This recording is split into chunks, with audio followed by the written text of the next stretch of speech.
Yakuza Like a Dragon blew my mind.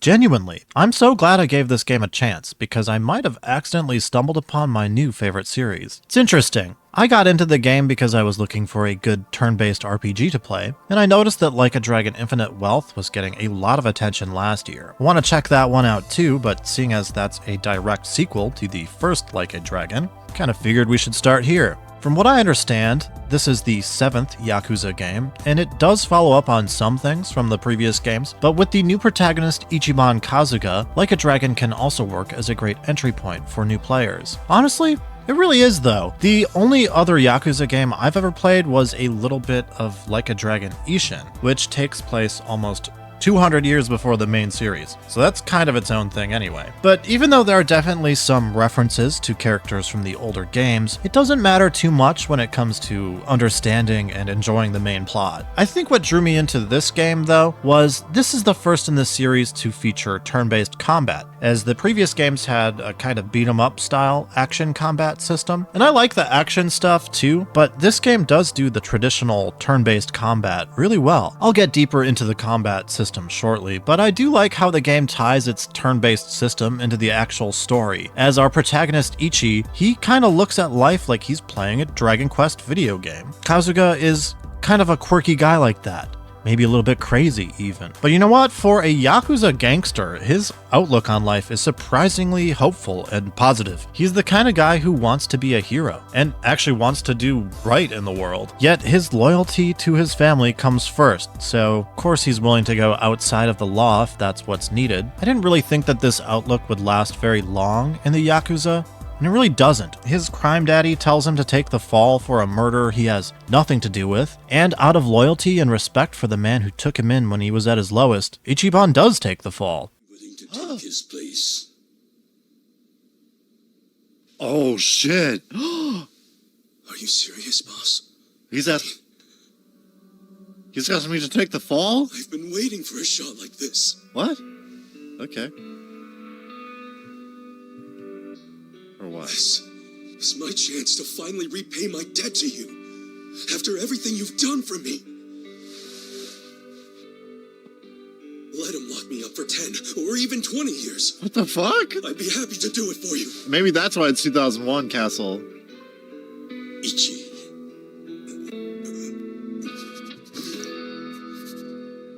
I'll do it. I'll do it. Honestly, for this fucking guy, I would do it too. I get it. I get it. Let's do it.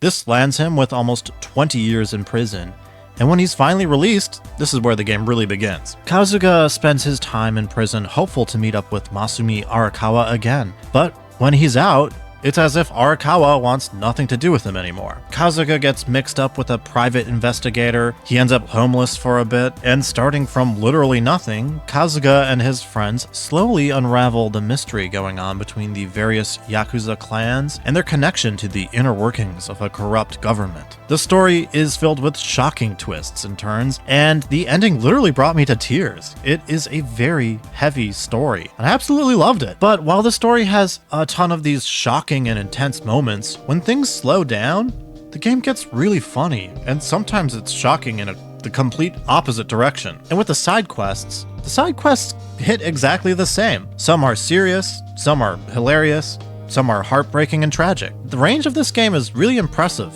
and it's rare for me to love a game's side quests as much as I do the main story, but I think Like a Dragon nails this out of the park here. I guess you could say they are a little bit formulaic in how the side quests play out, but there's so much variety and genuinely good humor, I just love them anyway. But alright, back to the gameplay. Like a Dragon is a pretty traditional turn-based game. You manage a 4-person team, and there is a job system that's pretty similar to Dragon Quest. You even get the exclusive hero job for Ichi, and you know what? It's one of his best. Actually, a lot of the time I found that the character's unique job was their best job, but it is worth dabbling into some of the other jobs to learn some specific spells, as well as dedicate at least one person to be an idol, the game's healer class. Sayako is perfect for the role, so that's what I had her do, but I bet Namba could do the job as well. Certain characters, like our homeless friend Namba here, perform better with magic, while Ichiban and the cop guy Adachi, they're better at doing the physical jobs. As you gain experience from battles, you level up your character, as well as your job level to unlock new spells. This is pretty much straight from Dragon Quest, but I love Dragon Quest, so... Buffs and debuffs are particularly useful against bosses, and status effects like burning, poison, charm, sleep, these can all be really effective when taking on big crowds. There are a few real-time additions to combat. Some attacks get boosted damage by hitting button prompts or mashing, and you can also hit your block button just at the right time to hit a perfect block. But it's pretty easy and nowhere near as vital to the gameplay as it is in this other RPG I've been playing. There are also tag team attacks to unlock, and you get more as you grow your friendship levels with the party. You can also unlock various pound mates, what the game's summons are called. You gotta pay for those with cash though, so you have to use them sparingly or you'll go broke pretty fast. But these attacks have crazy over-the-top animations and are usually very powerful. Additional pound mates can be unlocked by doing the side quests, so there's a little bit more incentive to doing those. The first one's always free too, so that's kind of nice. Overall, the combat is great. My only complaint is that some boss fights go on for a bit too long, where once you figure out the right strategy to win, the biggest obstacle becomes the absurd health bars. Some fights just go on forever. But this is mostly towards the end. There are also a few notable boss fights that suddenly really up the challenge, and usually these are also introduced around the same time that an optional dungeon pops up, so those optional dungeons, they're really not all that optional, are they?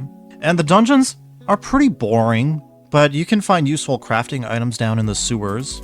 Kind of funny, actually, that the dungeons are the actual sewers of the city, but yeah, you can go down there and find what the equivalent of metal slimes are, and grinding these spots becomes a great way to get your levels. There's also a little bit of crafting, but it takes a long time to access most of the good stuff. I could have used more weapons, just in general, too. You can upgrade some of the weapons, so with Sayako, for example, she basically used this popsicle for most of the game. The crafting and the weapons, it's not bad, but if anything, this seems to me like a place that could have been improved upon a little bit. There's just not a ton of variety. Outside of fighting enemies, there's a lot to do in the city, like shopping, going to restaurants to heal, spending some quality time with the party members, and then there's all of the mini games. There are arcades with literal Virtua Fighter 2 and 5. There's a Mario Kart style racer that's actually pretty fun. There's mini golfing, gambling, karaoke, there's movie theaters, and more. One of my favorite mini games, and one of the easiest ways to make some extra cash, is this business management mini game where you can buy a bunch of businesses, and then you hire and assign employees, and then eventually you take on the investors in a big meeting that kind of has its own little mini game within the mini game. It does take a while to beat, but I'd say it's worth it. And you know what? It's kind of satisfying in a weird way. Now, I don't want to give too much of the story away, but Ichiban Kasuga is such a great main character. He's a really caring and genuinely good guy. He's charming and funny. Yeah, definitely a little bit crazy, but also tough as hell. Never afraid to throw down some fists for a good cause. Following this guy around for 80 hours was really damn easy, and I can't wait to see where Ichiban goes from here. 80 hours though? This is a long one, but I was doing almost everything. I was hooked. I feel like you can get through this a bit quicker, but I really enjoyed living in this world, and I wanted to do as much as I could. The other party members, they're pretty interesting, but much more normal than Ichiban. You get to learn their backstories when you go hang out with them at your home base. The main crew, Namba and Adachi, those two are probably the most important in the overall narrative, with Namba in particular getting a pretty good arc, but I do feel like I could have learned a little bit more of a few of the party members. And to be fair, maybe a little bit of that is on me, a little bit on the game too. I didn't max out everybody's friendship, but that's because some of the party members come very late. And I also never really switched out Sayako once she was my dedicated healer. So I left behind a few characters for sure. I shouldn't say that I did everything. I didn't actually beat every minigame either, but I don't think any of that stuff is really necessary to have a good time. I did complete all of the side quests though, and I probably could have done way more before getting sick of them. The main story is great, and really emotional too. I won't give anything away other than just saying that chasing down Arakawa, it's totally worth it, because when you finally do find him, where the story goes from there, I was just on the edge of my seat. There's one thing I will say about the ending, and that's, again, without really giving anything away, but there's just that one last twist. I've read some people don't like it, but I thought it was shocking. Yeah, it's shocking, but I thought it was kind of poetic. I thought it was really good. In fact, this game blew me away. I'll say it again. It's exactly the kind of game I was looking for. Story heavy, funny when it needs to be, and then serious when it calls for that. There are just so many good twists to keep things interesting. By the end of it, I really felt like I went through a season or two of a good TV show. It's high quality stuff.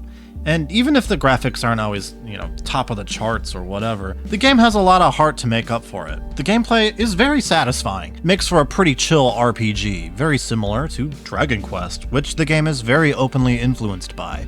And Ichiban, man, such a lovable protagonist. I really can't recommend it enough for fans of the genre. I can't wait to play more. I'm just torn whether I should go back to do the first Yakuza game. I know the gameplay is kind of different. Or should I go into the next one and do Infinite Wealth now? Decisions. Probably won't be streaming any of that until after Halloween, though. We got some Resident Evil games to play. But anyway, guys, thanks for watching, and hit the like button if you enjoyed. Make sure you're subscribed if you're not. I'm trying to hit 1,000 subscribers, man. It's kind of hard. And yeah, if you're a Like a Dragon fan, let me know in the comments. Which one should I play next? Blank pays like adult baby. Adult baby. Adult baby. Adult baby. Adult baby. Adult baby. Yeah. Adult baby.